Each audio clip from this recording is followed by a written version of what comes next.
At no point in my life up to that point had anyone told me what mental health was, had anyone told me what depression was or suicide or any of that stuff. And so I remember when I was told by my mum that Sam had been diagnosed with depression, I just sort of went, okay, what does that mean? How can you be diagnosed with feeling sad? I just didn't understand it, and so really just dismissed it. This can't happen again. A 15-year-old child should not, the thought of suicide should at no point cross that child's mind at all.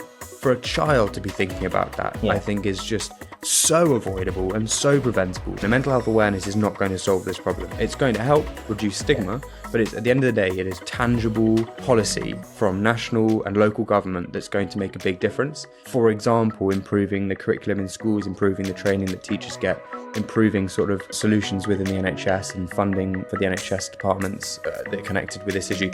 With mental health training, the only people who should be providing ongoing care are clinicians. So if you're not a professional mental health clinician, I and no one is expecting you to provide ongoing mental health care. What mental health education I think should be from the perspective of teacher training, but also if you're thinking about it in terms of workplaces, in terms of, whatever other situation, it's how do you teach that person how to respond in the role they already are. What an amazing thing to give someone a passion in something because you yourself are passionate about it. And that, I think, is a really good way of understanding well-being and mental health, because if you can get children to be passionate about a subject, that is a huge thing for their mental health and their well-being.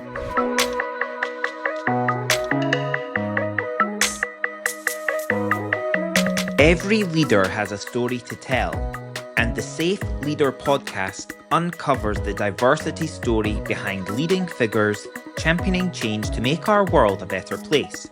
Join me, your host, Mark McBride-Wright, as we hear from business leaders, academics, entrepreneurs, and agents of change as they share their journeys of innovation, resilience, and transformation. Together, we explore how they embrace the principles of safe leadership, sharing, acting, feeling, and empowering to create safer, more inclusive environments for everyone.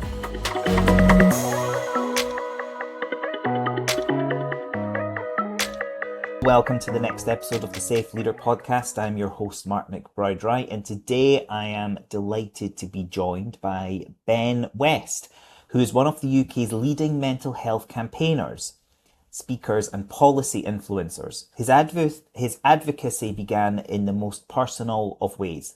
In 2018, at just 17 years old, Ben lost his younger brother Sam to suicide at the age of 15. That life-shattering moment sparked a lifelong mission to ensure no one else experiences what his family did. Over the past 7 years, Ben has led multiple national campaigns driving systemic change in mental health education and support for young people. He's worked directly with Downing Street, the Department for Education, and the Department of Health and Social Care to advocate for policies rooted in lived experience and evidence. Today, Ben is policy lead at Mental Health Innovations, the charity behind services like Shout, the 24/7 crisis text line. He also holds a role with Kent and Medway NHS Mental Health Trust, where he leads digital outreach and engagement. As a powerful public speaker, Ben inspires audiences in corporate, academic and political spaces with his story on grief, resilience and reform. Ben, welcome to the show. Thanks so much for having me, Mark. So we really interested to unpick more your story and to get a chance to have a one-to-one with you, essentially, because you and I met at an event in November or December, shortly before Christmas, where I heard you share your story, and I just felt you would be a really great guest to have on the show, given what our work centres on through the Safe Leader, through alignment of physical safety with psychological safety, engineering men's mental health. There's a movement now in men's mental health and getting men talking more. And when you shared what you've, what your family and what you've gone through, I thought it was a really interesting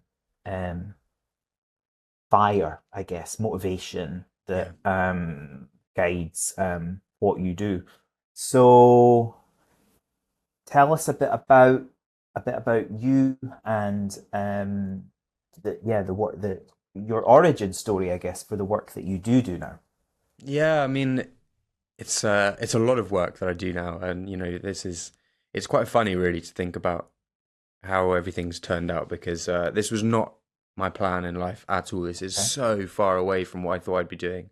When I was growing up, I wanted to go to the armed forces, so my plan was to go to university, study engineering, go from university to Sandhurst to officer training, and then my plan was to go into the Army Air Corps and learn to fly helicopters. So, like, this is a long, long way from what I thought I was going to be doing in life. And really, for me, it comes down to that lived experience, and my lived experience in this space, in the mental health space, was really came through my brother, who was diagnosed with depression when he was 15 years old.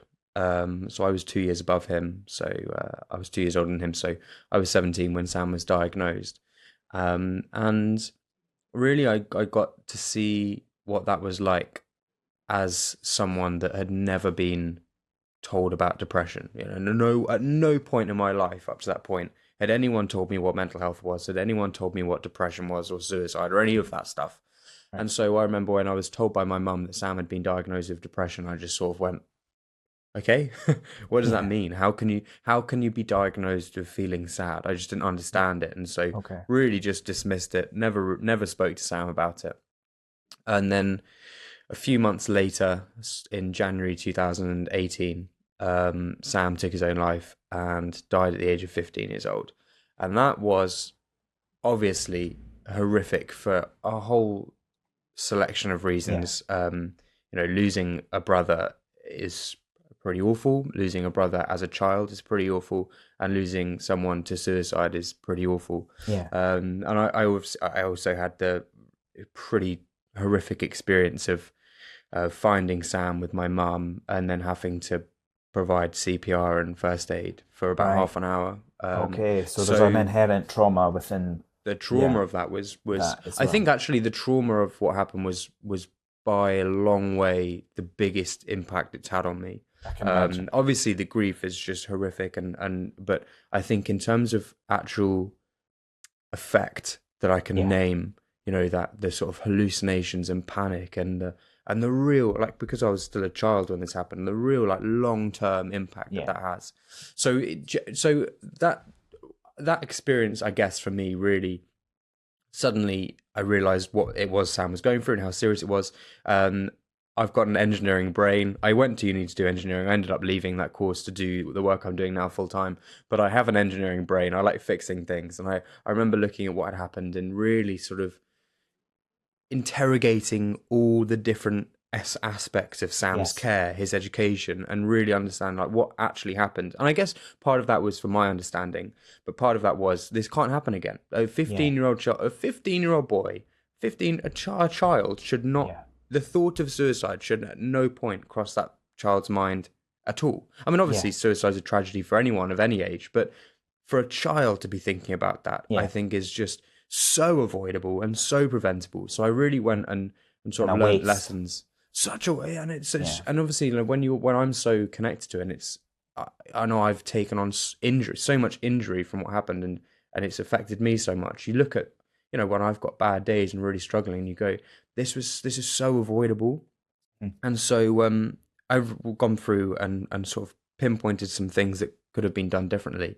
And that's really formed the basis of my campaigning and the work I've tried to do. Because as much as it's important that we talk more about mental health, the fundamental principle for my work is that we are not going to talk about mental health and get us out of our situation just by Yeah. talking more. Awareness, mental health awareness is not going to solve this problem. It's going to help reduce Yeah. stigma, but it's at the end of the day, it is tangible policy from national and local government that's going to make a big difference. And Mhm. so, how do we mobilize and sort of create leverage on those people and those departments and governments to try and get the policies in place that need to happen. For example, improving the curriculum in schools, improving the training that teachers get, improving sort of solutions within the NHS and funding for the NHS departments that are connected with this issue. So it's those tangible things that need to be improved, and that's what now a lot of my work focuses on, is trying to pull the right levers and get into the right rooms to advocate for that. So and I remember now actually being in the audience, hearing you share your story, and then when my ears perked up and focused even more so, especially when you said that you'd had an engineering background and that you'd studied engineering, and it got me thinking about the overlay with our work and the situations that exist in engineering, and thinking how can we work together?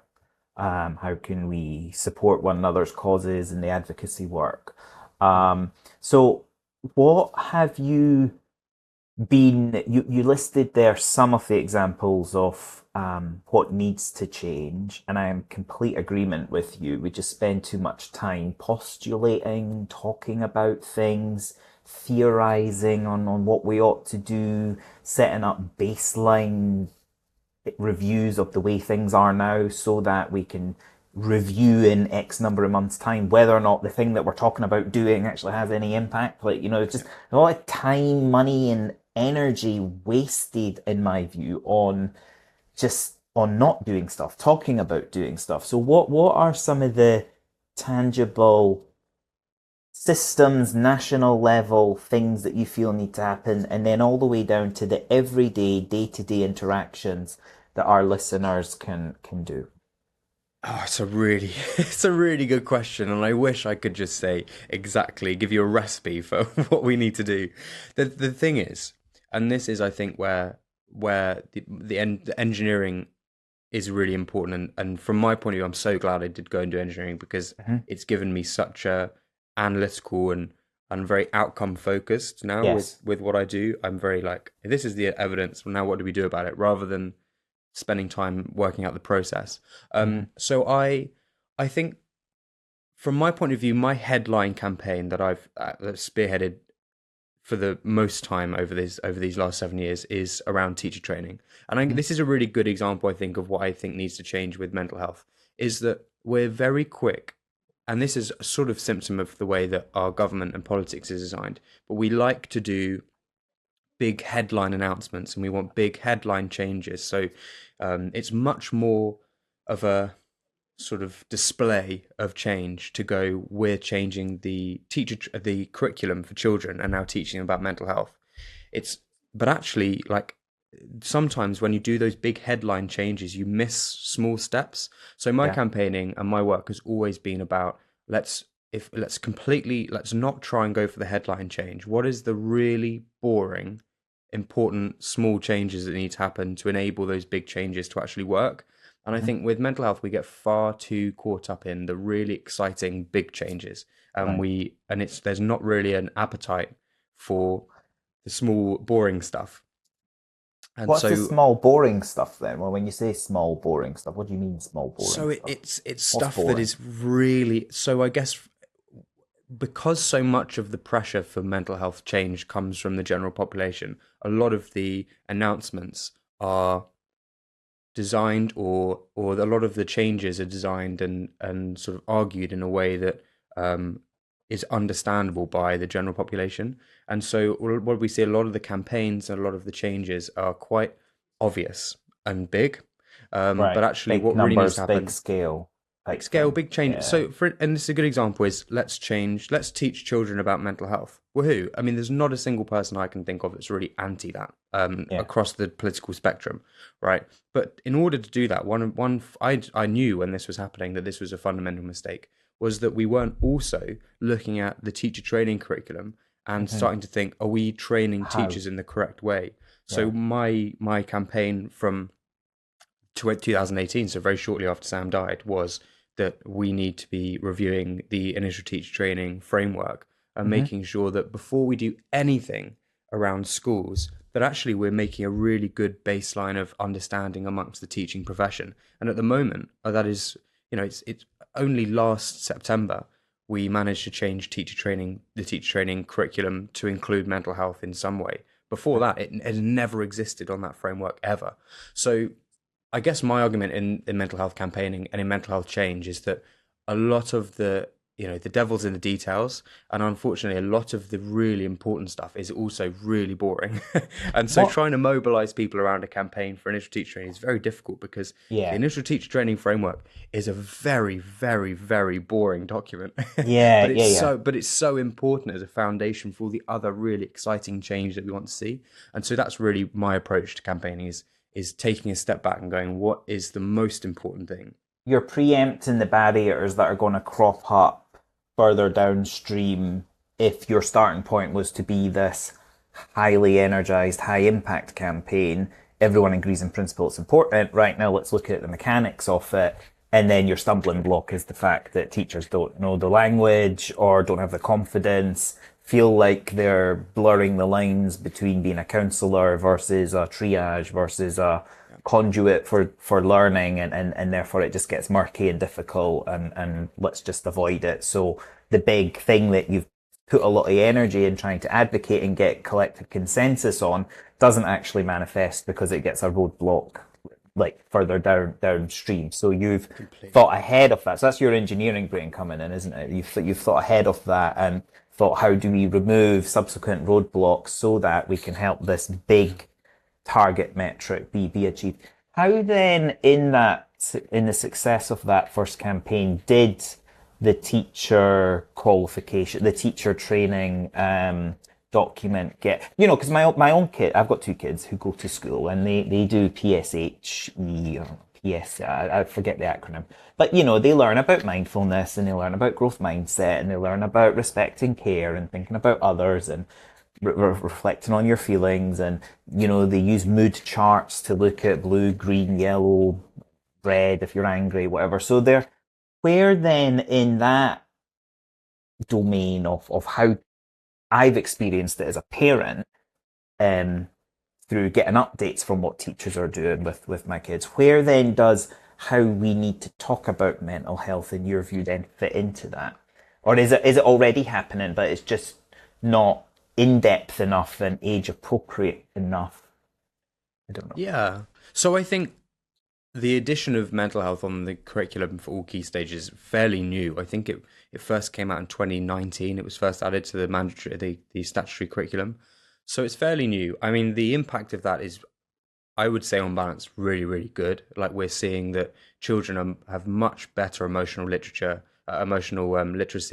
They are much more likely to talk about their mental health with friends. I think there's other issues. I mean, we could do a whole podcast episode on all of this, but I think the really crucial part of all of that is, we have expected teachers to start teaching about mental health and all of these very important topics, but we haven't taught teachers how to do that or about mental health themselves. I go into schools and I'll talk to teachers who have never been trained in mental health or educated in any of these subjects themselves, and they're now being expected to teach it. And what happens then is two things. One is that you run the risk of covering it in a very broad way and not being able to answer questions, and that can lead to the classic saying of a little bit of knowledge is a dangerous thing, because people start to potentially self-diagnose wrongly and change their behaviors based on a little bit of knowledge. You also get, what we're seeing a lot of is disclosures to teachers after lessons. And so you're basically doing a lesson on depression or on mental health, and a child sits through that lesson and goes, actually, you know what, that's how I feel, and goes up to the teacher afterwards and says, I feel like this. Now, without giving teachers a good foundational knowledge in how to respond to disclosures, how can we possibly expect them to know what the right thing to say to that is? And unfortunately, and this isn't their fault at all, you do see a lot of instances where they're not saying the right thing, out of fear of making it worse. So you get quite a lot of dismissive approaches, which is natural. I mean, that's the human thing, is to go, oh, but it's okay, you'll be fine. So from my point of view, we've skipped a step there, which is, how do you invest in the foundation of these projects, training teachers, build the infrastructure to do that, and then go, now we've got a really competent foundational base. What do we build on top of that? Well, let's build the curriculum for children on top of that. So now you've got trained professionals, trained teachers who are obviously very, very good at what they do, that can then deliver these lessons and answer the right questions and know who to to signpost to, and know what the safeguarding procedures are with all of this. So that, I mean, this is one very, very small example of, I think, a wider problem in mental health, which is we jump the gun and we go to the second step before doing the first. So many times I come across this same problem. We're going too quickly and we're skipping steps. I don't know whether that's because maybe it's for the reason I've already given. Maybe it's because we're not considering those steps. Teacher training is classically not something that's particularly innovative, and the education system as a whole isn't particularly innovative. So I think that's, from my point of view, where I've come from, is where you talk to teachers and we go, how can we now improve that? It's where you then go up to the next system level, because I've found sometimes when you engage with educators and you come at a school or a university from we want to access these people because they have impact and influence on the end people that we're trying to influence through our advocacy. But you then realise, I found this with our work with students, when we've wanted to engage students and bring students through to our events and stuff. When we've worked with universities, they've saw some of the work that we do with employers and they think, oh, actually, some of that stuff is relevant for us as an institution because we have a culture, we have a lack of reporting, we have issues, tension, points. And so I guess when you're educating the teacher on teacher training on mental health, you're also covering off another part of national system level change which is needed, which is just mental health awareness, mental health first aid, even education. So I wonder, what is sufficient mental health education for a practitioner? And if I can just, before you answer that, sort of put it in the context of what I understand the current lay of the land to be. A few years ago I interviewed Simon Blake, who used to be the chief executive of MHFA England, and this is really where I've some of my work I've tried to pitch this to, hang this off of rather. Their ambition was to train up 1 in 10 adults in the UK population in basic mental health first aid training. Or maybe the current statistic is 1 in 10, but they wanted to get to like 1 in 3 or something. But there was essentially there is a massive gap between the current number that are trained in mental health first aid awareness, and then mental health first aid training, two different things, awareness and then actual how to respond as a first aider, relative to physical health. So we're all familiar with physical first aid. We don't question if we need to get someone to the doctor or an ambulance if they've, cut their finger off.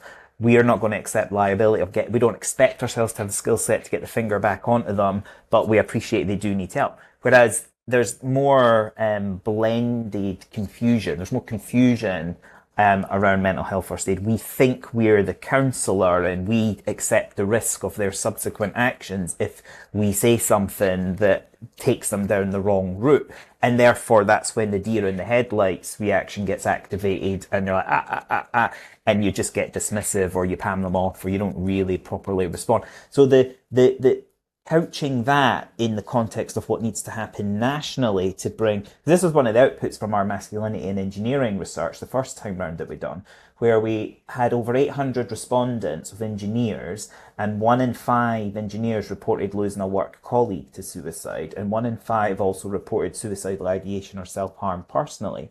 Yet in a high hazard industry that is so familiar with physical safety, what are we doing with mental safety, the brain, so that we've got people who are at work that are not just physically present but mentally absent. They're physically present and mentally present when they're doing their high risk activities. So one of the things we were advocating for was this parity of esteem between physical first aid training and mental health first aid training.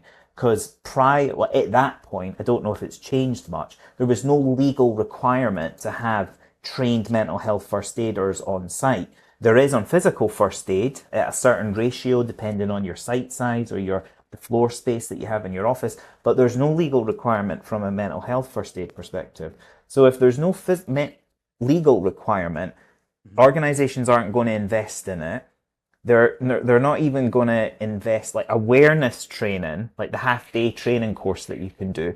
That should be something that we just sort of roll out nationally, surely. And that's the thing that I'm guessing with teachers, you want them to do so that they're educated with a little learning pack to get that foundation of confidence. And then the next step is to look at how that stuff that we've covered from adults all the way through to children then gets mapped onto a curriculum so that it encourages that thinking for the young people. Yes. In short, absolutely. Yeah. So you hit the nail on the head. So I think with mental health training, and this is something I think is really important because there's a lot of language that gets thrown around. It's important to clarify what I mean in all of this. So the only people who should be providing ongoing care are clinicians. So if you're not a professional mental health clinician, I and no one is expecting you to provide ongoing mental health care, right? And I think that's really important because sometimes you go to companies or speak to managers and speak to teams about mental health, and there's this immediate expectation that they're being asked to do more or they're being asked to fulfill the role of a counselor. No one I know in this space is asking that. And that's absolutely true of teachers as well. What mental health education, I think, should be from the perspective of teacher training, but also if you're thinking about it in terms of workplaces, in terms of whatever other situation, it's how do you teach that person how to respond in the role they already are. So one of the questions I get asked all the time from people is, I'm a friend of someone, I know they're going through a difficult time, I don't know what to say or do, like what advice would you have? And my advice always is these people is like be the person that you are to that person first, and behind the scenes learn a little bit more about what they're going through. But don't change the presentation of you to that person. And this is the key. The only reason you change that is if you were a professional clinician, because then your relationship changes. But if you were a teacher and you're trained in what I would call mental health training, the presentation from you to the child is absolutely the same. Nothing changes. The workload doesn't change. Your relationship with the child doesn't change. Your background knowledge changes. And the same with workplaces. You don't necessarily have a change of presentation to everyone, but the behind the scenes knowledge base changes. So it's how do you prepare those people to have those same relationships, but be more aware of what they might be dealing with and how they can better support. So with teachers, for example, we know what issues are going on in classrooms: self-harm, neurodiversity, people talking about mental health conditions like anxiety disorders. We know what to expect on your first day of school as a teacher. So why on earth would you not, as part of the preparation to become a teacher, go, these are some of the things you might deal with.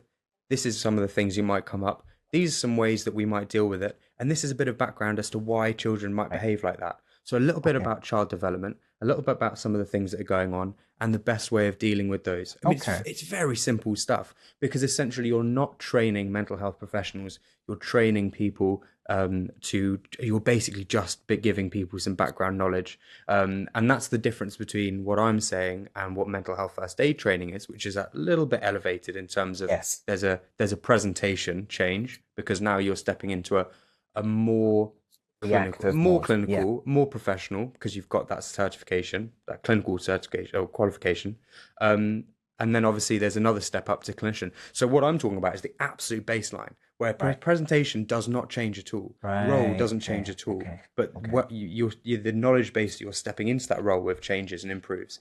And that's so if in theory, my work around the sort of baseline mental health knowledge really shouldn't change anything. For 90% of people, it won't change anything because it will be business as usual. But for that occasion that something happens, there's going to be a person with that knowledge base behind them that goes, that's something that I've been trained to notice. I now have that knowledge to go, this is the best way to respond. This is who I now need to contact. This is the head of safeguarding. This is our safeguarding procedure. Very much in the same way that prevent training was designed to improve understanding of radicalization and extremism. We're not expecting everyone to be counter-terrorist police, right? But we are expecting people to understand what the signs of radicalization is and know what to do and what the framework is for reporting that.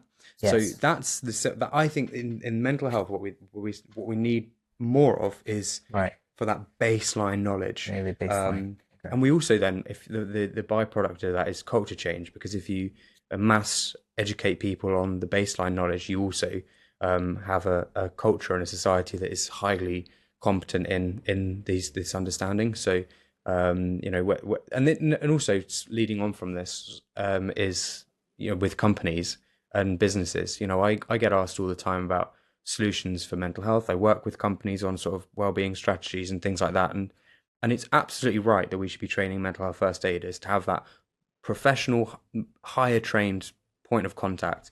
But really, it shouldn't be about offsetting or offsetting that responsibility of everyone to those individuals, Yes. because the Yeah. the number one person that's largely responsible for psychological distress in the workplace is the exec and the CEO and the leaders of that organization.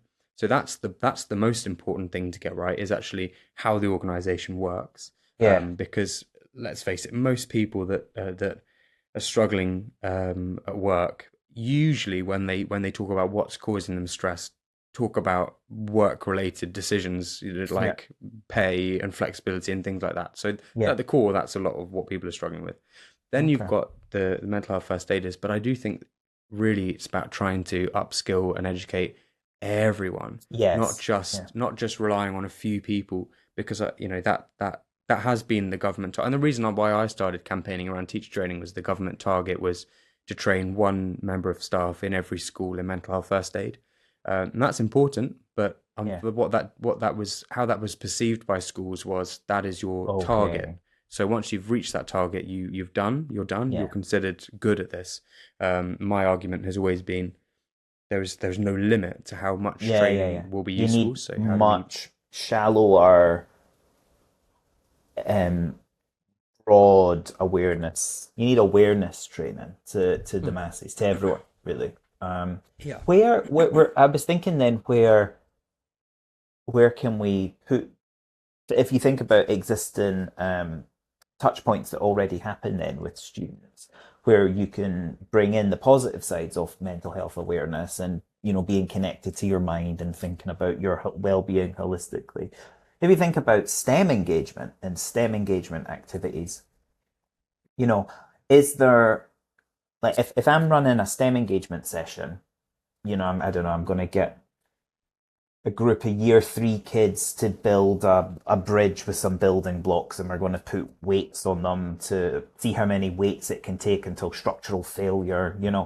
It, if we is there something that we can do in STEM education or STEM outreach where we do like a 5-minute reflection on well-being or mental health, like, because it might sound like a small amount of time, but obviously these sort of engagement sessions are happening across the country every day, every week when schools are in session. Um, for kids, it's about, for young people, it's about joining the dots when they're hearing about these things. So if they're hearing about the importance of mental health and well-being from their teacher, but then they're also hearing it role modeled from an external speaker who's coming in and then talks about their mindfulness or what they practice in the session, it makes it more real and more likely that they'll remember it and think about it. So is there something, that any advice you'd give to people listening to this that do work in schools as an external? So they're not a teacher per se, but they've gone on their own journey of mental health awareness and self-reflection and what have you. But all they talk about is their engineering when they go into the classroom. How can they, because this is a criticism of engineering. It's not very personable. It's very technical and solutions focused, which has its benefits, like we've been describing and since the beginning of this chat, systems level thinking and all that. But sometimes it can lack humanity. So how could how could we bridge that better? It's a really good question, and I think maybe this answer is not what people expect, but I do think that one of the, well, two things really actually. One is that I don't think mental health should be a topic that gets bolted onto everything, right? Okay. I don't think that's useful. I don't think that's going to be received particularly well. People will go, "Oh, not this again," Yeah. and Yeah. it will sort of drain the patience of everyone that's in school or in educational training, right? So Yeah. I think really the fundamentals should just be incorporated into how we deal with teaching. So it is trying to be warm. It's trying to convey those messages. Then the other thing I would say is really important in this whole conversation is not to think of these STEM activities you were talking about. They can seem quite sciencey, and it might be difficult to make the connection between that and improving mental health. But I'll tell you what, like one of the best things I had when I was struggling was physics at school. I loved my physics teacher. He was one of the most fascinating, passionate people about physics I've ever met. He made everything he talks about so interesting, and it made me passionate and excited about that subject. And so sometimes with mental health, to improve it, what an amazing thing to give someone a passion in something because you yourself are passionate about it. Okay. When my physics teacher was going off about parallel universes and talking about, space and all of this stuff, and he was passionate about it, it made me passionate in that subject. And Uh-huh. that, I think, is a really good way of understanding well-being and mental health, because if you can get children to be passionate about a subject, that is a huge thing for their mental health and their Okay. well-being. So I think, as well as talking about like mental health as its own topic, this is Yeah. where I'm really interested in teacher training, because I'm like, these are not big changes, Yeah. Yeah. if you can understand a child's development, you can start understanding child psychology and what's going to give them a good self-esteem, right? And actually, if you get children that and you introduce them into a topic, and you are excited about the topic yourself, and you get them excited about it, and you give them a passion, that passion will probably carry them through some really difficult times. And I know Okay. for me, going through what I went through and having physics and being able to, when I was off school, email my physics teacher and be like, "Can I have some more like stuff to do and look at?" And I loved that subject, and it was an escape, and it was an enjoyable activity. So I don't think I would discount just the subject itself, even though it doesn't seem on the surface connected to mental health. If you can Got make you. people passionate about something, that's an amazing thing. And so I think this is where where mental health becomes quite complex. It's a really complex conversation, because the phrase mental health means so many different things. When I'm Yeah. working for the NHS, I work for an acute specialist trust, so we deal with serious mental illness, so schizophrenia, bipolar, and sort of psychosis. So really, the serious end. You've also got mental health that means common mental health disorders like depression, anxiety. You've also got an aspect of mental health that means well-being, Yeah. and not mental illness. So it's like, when we talk about mental health, there's so many different things that we mean, and I think when we're talking about going in and interacting with children, what we're really talking about is that well-being side of thing. How can you give someone a passion? How can you be warm? How can you be encouraging? How can you make people feel heard, seen, and safe? And then I think a tiny little bit into the other sections is, how can you be curious about how people are doing, know what to spot in terms of warning signs, and know where to signpost those when people cross that threshold into being unwell. How can you signpost those people? But really, for most of us, it is about the bottom end of that spectrum, about Yeah. well-being, about making people feel heard, making people enjoy, making people like be able to have fun, connection, all those sorts of things. That's where most of us can make the most difference. The rest of it, I mean, serious mental illness. If you've got someone that's in an episode of psychosis, there is very, very, very little that you can do Yeah. except signpost.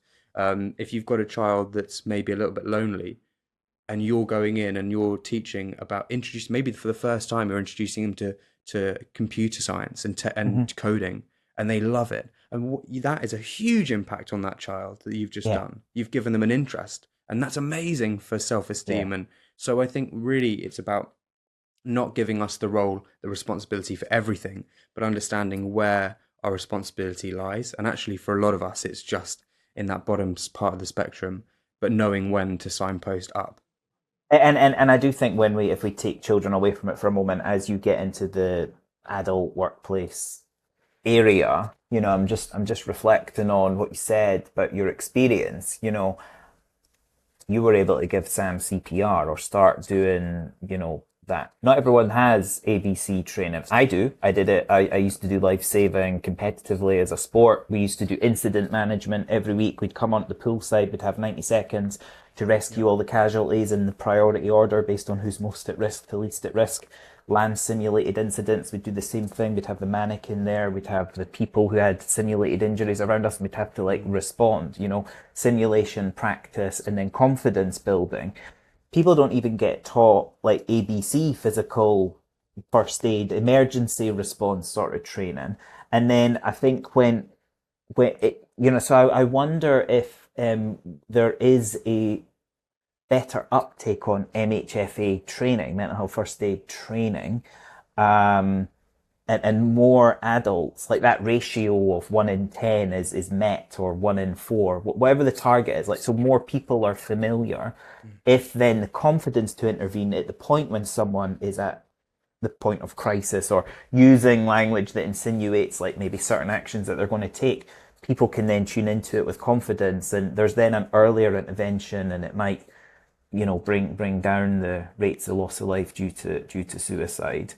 Yeah, you're right as well, and so one of my passions is physical first aid as well, because that has saved me to no end. If I hadn't have been trained and known what to have done, our options were incredibly limited then in terms of what would have happened, and that would have been completely overwhelming in terms of what do you do.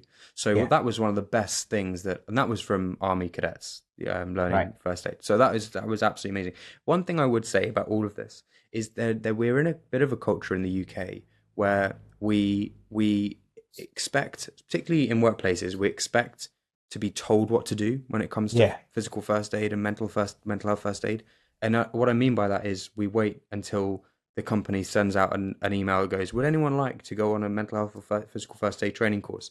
All these courses are publicly available. If someone mhm, wants to learn mental health first aid or physical first aid, they might be a little bit expensive, but you can go and do that yourself. Or yeah, you can go and ask your company to put you on these courses. A lot of them mhm, have budgets to do that. So I would say as well, and the one thing I do tell people is, that's true. if you're interested in this, and I think everyone should be, there's nothing stopping you putting yourself forward for going on these courses, asking about them, or just putting them on yourself.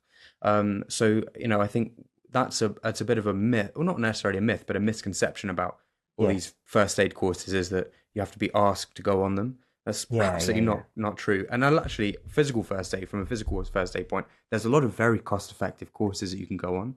So, and usually workplaces are quite understanding of taking time out to go on some of these Mhm. courses because it benefits them. So that's what, just one point is that all of these skills you're able to go and learn yourself if you would like to. You don't have to wait to be given that opportunity by someone else. So tell us, like, just before we move on to the quick fire questions, you've done a lot in a short space of time. What are you currently working on? What are your future hopes and ambitions? What's next for you?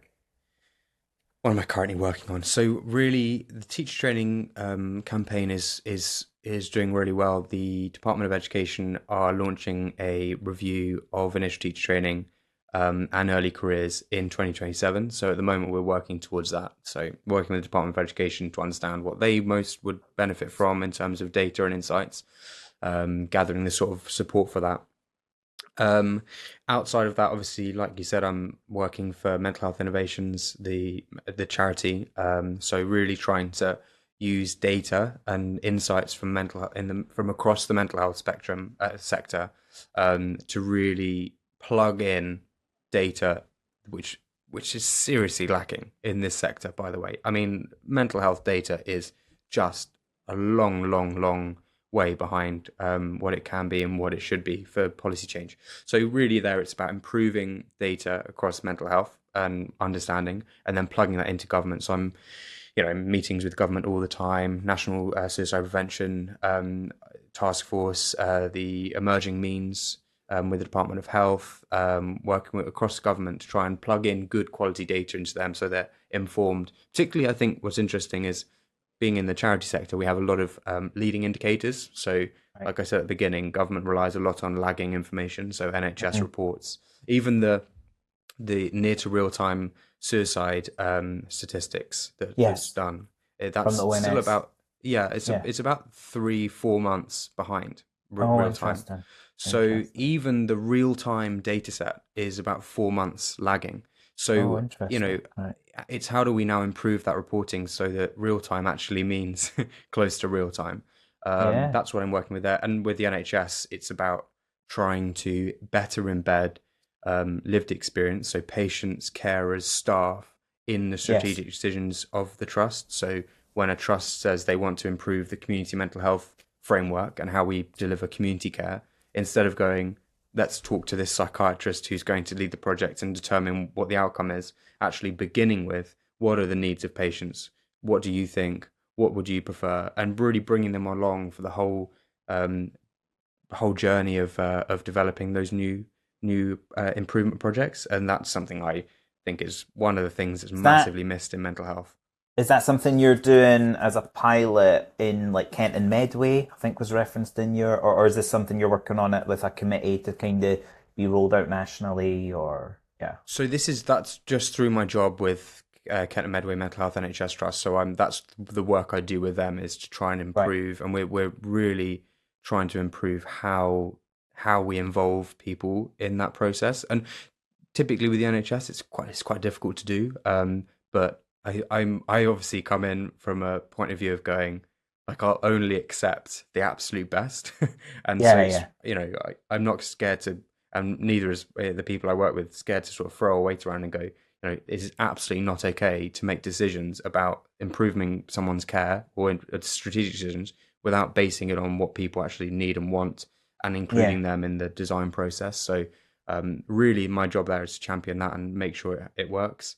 And do you do So you yeah, do you work alongside or collaborate with like obviously the NHS is a patchwork of different trusts. So is what you're doing in Kent and Medway happening elsewhere? Do you talk with other trusts? How joined up yeah, is it?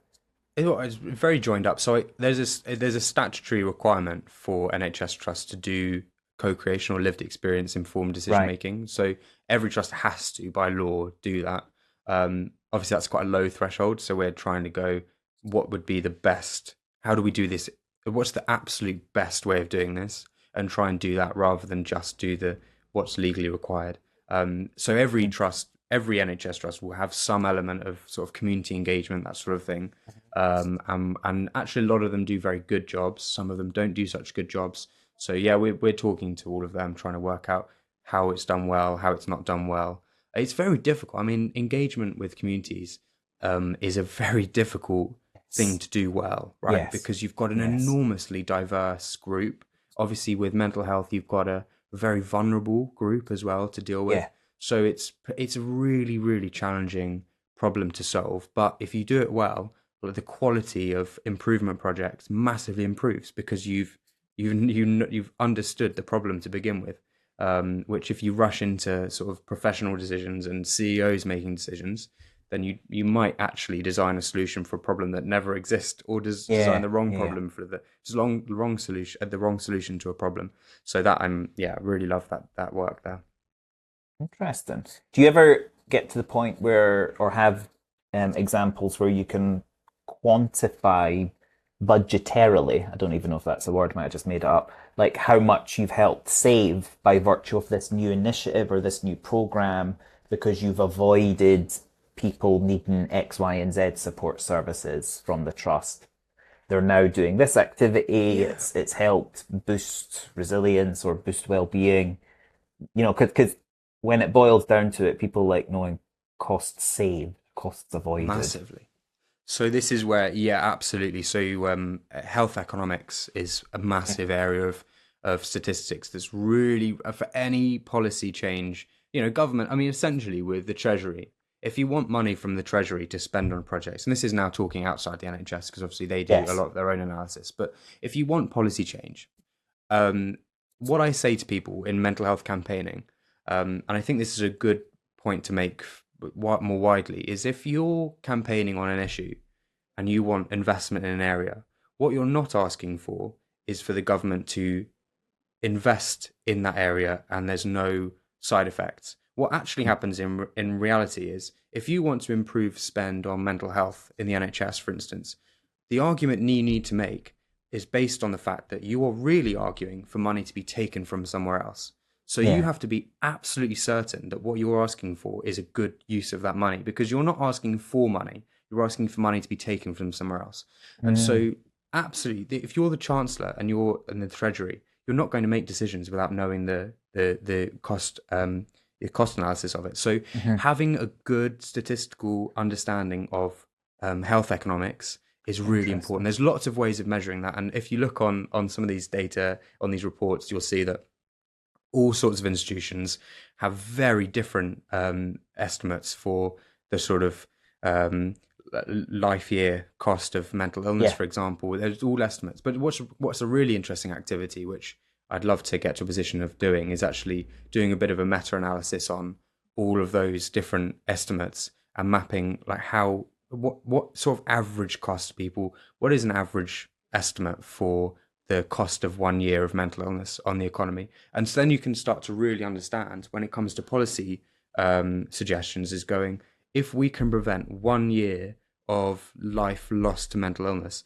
then we actually save X amount or improve the economy by X amount. And it sounds really crude, and I think sometimes that argument can feel a bit dismissive to people because it's not about money at the end of the day. That's not why I do my job. I don't No, of really course. know, but actually, if you're trying to get money from the government to invest in somewhere, you can't just rely on a good story and a good idea. You No, have to be able absolutely. You to have to look at it's do an how the economic NHS analysis. makes decisions based on drugs as well, and drug Yeah, investment, and what gets sponsored through the NHS. That's yeah, where you hear about these inequalities with something's available in the US versus something here, and X, Y, and Z pharma company wouldn't allow it in the NHS, but the NHS has a ceiling or threshold on yeah, price that it'll pay, and it does get boiled down to cost per quality of life for X number of yeah. years, per condition or per this and It's that. very, So very, very complicated statistical yeah, analysis, though. So I mean, it's very expensive to do.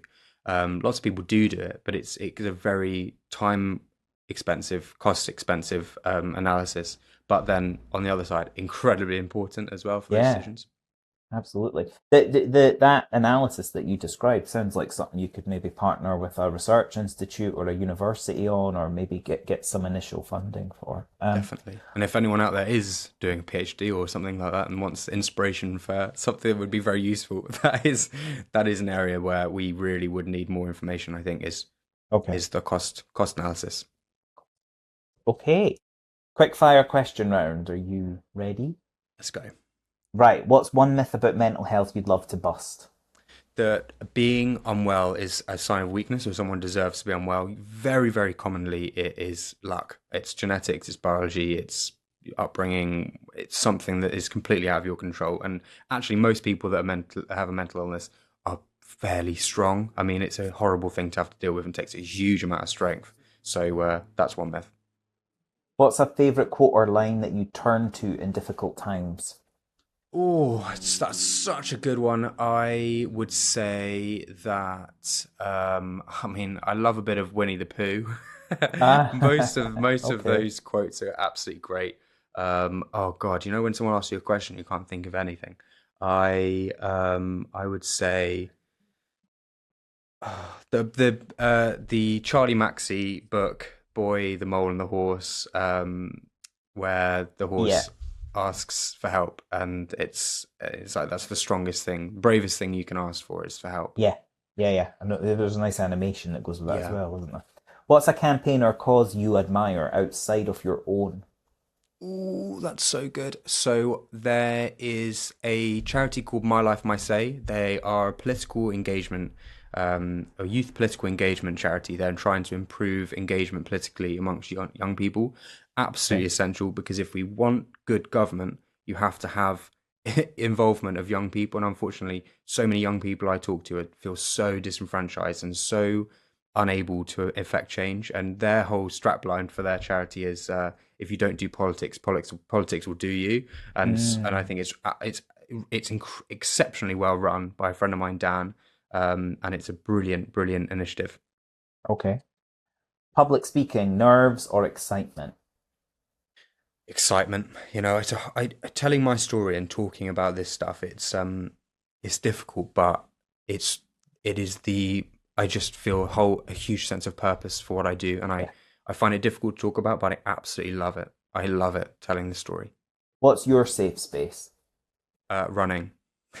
Not a lot of people say space, but if I'm having a bad day, or just generally, like if I go for a run, I feel instantly better, and I could do it for hours. I do it for hours. Wow. What's one word that describes your leadership style? Compassionate, I think, probably. I'm a big emotional sponge. I take on other people's emotions, and I can't help it. I always do. Amazing. Thank you so much, Ben. Really enjoyed our chat. If people want to find out about your work, about your campaigns, or to get in touch with you, how should they do that? Yeah, of course. So I am on social media. You find me on LinkedIn as Ben West, or mainly I'm on Instagram at I am Ben West is my handle. And you'll see loads of stuff on there about my campaign work and any links to projects, or if there's any asks about campaigns, I always put it on there. And if I can help at all in with projects, or you'd like to find out more, then please just drop me a message on anywhere, and more than happy to talk about my work, or with the NHS, with NHI, with just as me, like anything. I'm always up for a conversation. Brilliant. Thank you so much, Ben. Thank Thanks, you. Mark. Enjoyed it. Thanks. You have been listening to the Safe Leader podcast, uncovering the diversity story behind leading figures championing change to make our world a better place. If you have enjoyed the episode, please subscribe to the Safe Leader podcast on your podcast platform of choice and get notified when a new episode goes live. Did you know that we also offer a full transcript on each of our podcast episodes? Check out my website, McBride-Wright.com. Here, you can also explore the training, coaching, and keynote speaking services I offer. And whilst you're there, why not join the Safe Leader community by subscribing to the Safe Leader Insights mailing list? Thank you for listening, and please come back and join us on a future episode.